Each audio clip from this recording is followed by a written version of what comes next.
Welcome back, everybody. It's kind of a gray, cool, definitely getting into autumn day here in the old town.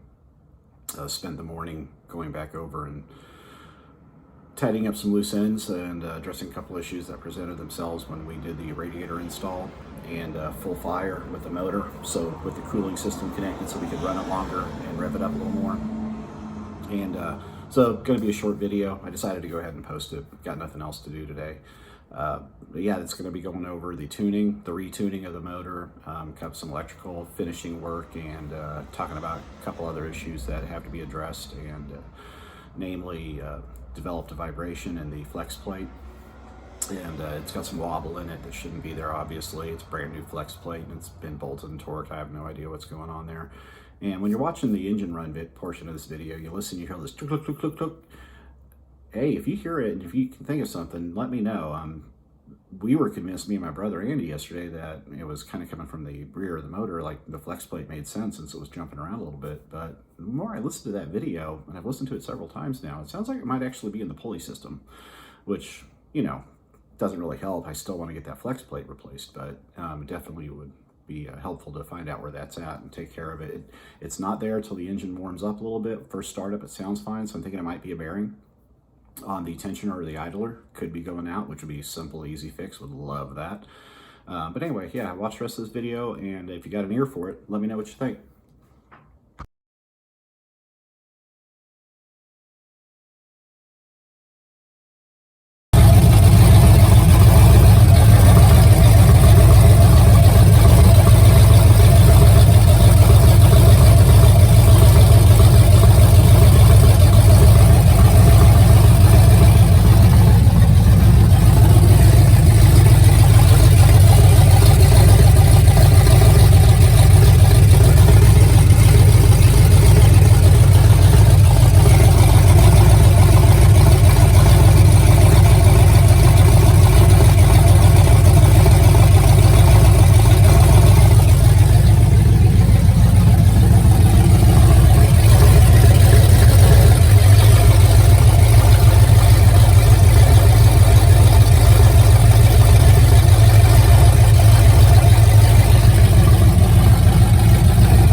So as you heard there, it sounds so much better, smooth all the way up the RPMs.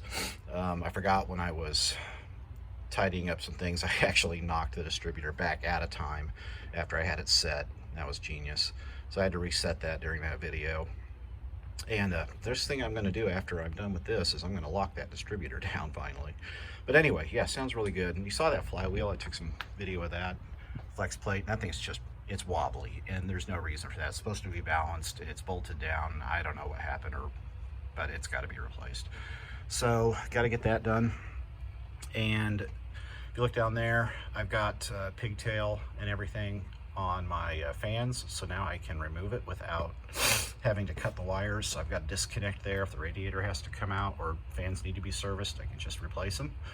I've got the looming for the rest of the wires done, and they're taped up down from the relay.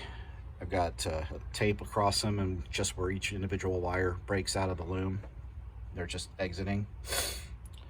So that's nice and tidy. I don't see any interference anywhere. Everything looks good. That fuel pressure, I showed that. That's too high, and that thing's been jumping a lot. I don't know what's going on with it. Yesterday I had it set at 6 pounds and it would drop down to like 4.5 after a little bit, but today it bumped up to 9 on startup, so I don't know what's going on there. I think I'm gonna go ahead and play with that a little bit, dial it back. I don't want more than 6 pounds, period. It'll just overpower the float bowls and flood it out. But I'll take a look at that. That's it for today. Next weekend, I'll see what I can do about getting that transmission serviced or flex plate replaced, and kind of got an idea for that. If it works out, I'll be a genius. Probably not the first person to think of it, but it's the first time I've thought of it, and I'll show you my plan when I get into that. So go ahead and close this video out. Wraps up this weekend of work and good progress. Everything forward to the transmission is in place and does not have to be touched again as far as I know. So we'll just work backwards from there to the wheels until they start turning on their own and I can drive this thing. Thanks for watching, and I will see you next time.